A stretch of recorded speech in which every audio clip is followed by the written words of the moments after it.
Hey guys, and welcome to Riggs Garage. Today we're going to talk about the sleeper Civic. I'm going to go through all the details of the engine build. It's a single cam D-Series turbo, and we'll just have a quick look at the car. I'll go through details on what the ingredients on that particular engine is.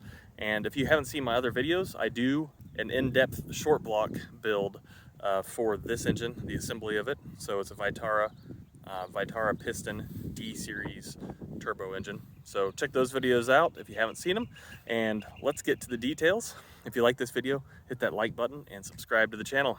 Thank you. We'll do a really quick walk around of the car. This is a 93 DX Civic hatchback in Milano pink is what I call it, because it's all faded. I hear a woodpecker in the tree up there. But anyway, this is the car. 205 50/15 tires on 15x7 wheels. You can see the car's definitely not perfect. The paint is coming off in many places, but it is from Texas, so it doesn't have the Honda rust like usual. You can see that it's had close contact with a football. The reason I don't paint it is A, I'm not a painter, and B, kids will probably run a bike into it right when I finish it. So, but it's pretty straight, rust-free. It's got a few boogers on it. I've got a new fender for this side when I do paint the car, and a curb kissed it here. So, yep, just the basic car. But inside we have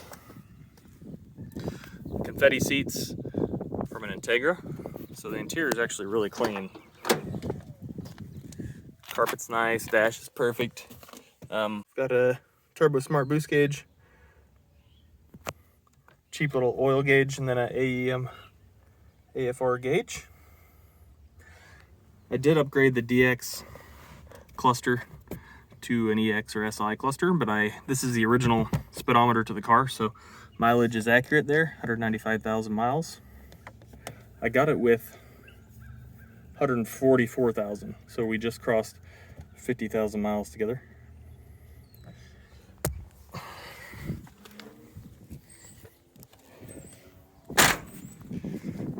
But let's go ahead and pop the hood here. Cool. Let's dig in under the hood here. Now, if you haven't seen my other videos, I do cover building this short block. I do cover a mini-me swap, which is putting a VTEC single cam head on a non-VTEC engine, which is what this is right here. So if you haven't seen those, go ahead and check those out. I will put a link above, and I'll put a link in the description below. But anyway, let's dig into this engine.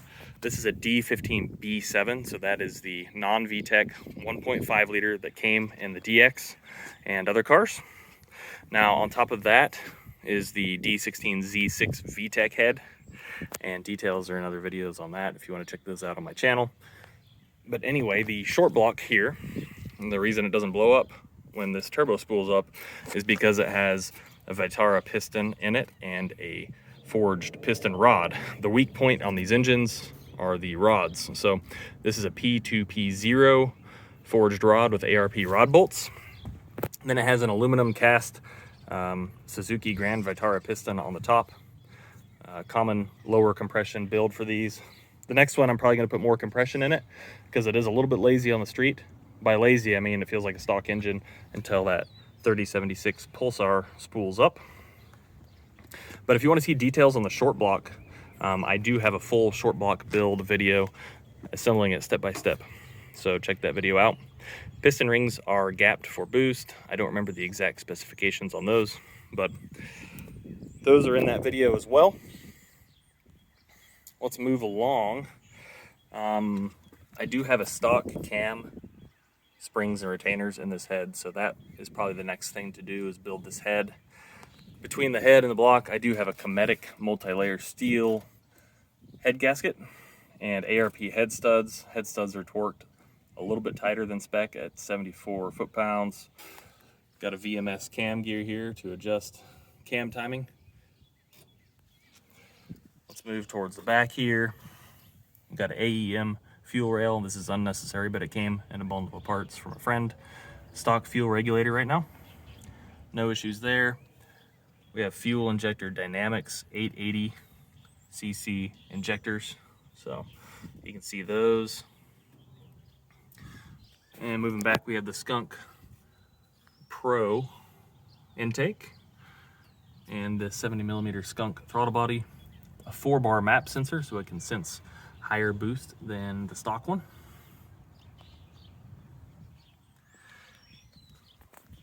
Motor mounts on all 3 corners are these eBay Osiris. This is like a poly engine mount, so they do ride a little rougher. I'm in between boost control. I need to figure out boost control. I do have a Honda S300 with the V3 with Bluetooth for my ECU, but I'm having trouble with boost control. Sometimes it works, sometimes it doesn't. So right now, I've got this manual boost controller, and I just set this thing at 20 pounds, and we let her sing. It does blow tires off in pretty much any gear, anywhere, and they will not stick no matter what, so that's neat. On the front of the engine, got a really thick, high quality ram horn. I forgot the brand name. I can post it on here. Then we have a tile 38mm wastegate. It was boost creeping like crazy, and I had a friend weld in a much larger wastegate pipe here. It was like the size of a quarter. It was silly. And then I booger welded this together just to make it work. Not a great welder. Don't judge me by those welds. They're actual nice welds on the car from me. 3076 Pulsar, that's about a 58mm turbo. This has ball bearings. It's a beautiful turbo. It makes great noises and a ton of boost. 0.63 AR exhaust housing. It's a little slow to spool on a 1.5 liter engine. If we look down here, the downpipe, my friend Brian Sanford built that for me.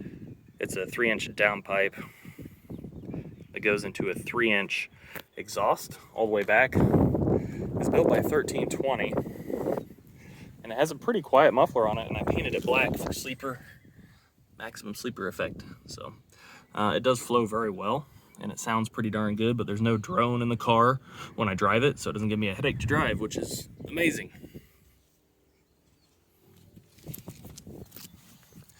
Back to the engine here. So we covered boost control. Right now it's just pinned at 20. All right, so for cooling, I've just got these eBay G Plus hose kit. It's on all the heater hoses as well, because all the other stuff was 30 years old. 3 or 4 core aluminum radiator.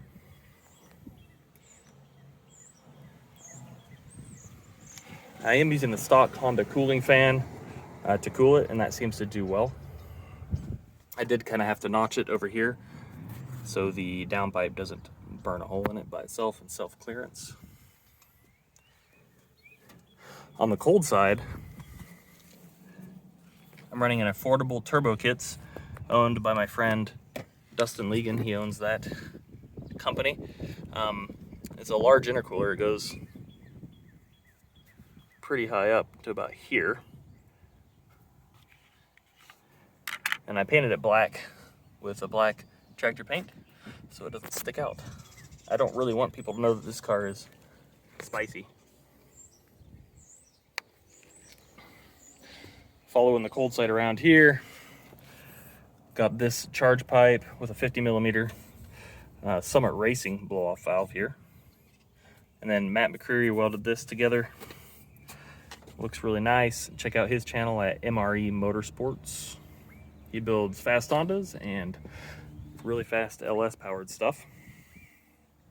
Finally, on the transmission side here, this is a stock DX transmission, tall gears, no LSD, but it does have a comp stage 4 sprung clutch, which holds power very, very well. Well worth the money in my opinion. We also have stock distributor and then some fat looking VMS wires because they were on sale. Otherwise, we have the catch can right here. See if you can see that.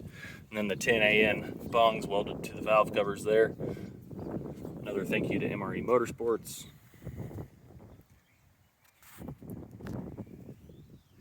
And I believe I covered most of the things under the hood. Other things you might want to know, I do have a stock fuel system from the back up, except for the fuel pump. I did drop in an AEM 340 liter per hour pump, which should take me as far as I'm going to be taking this car.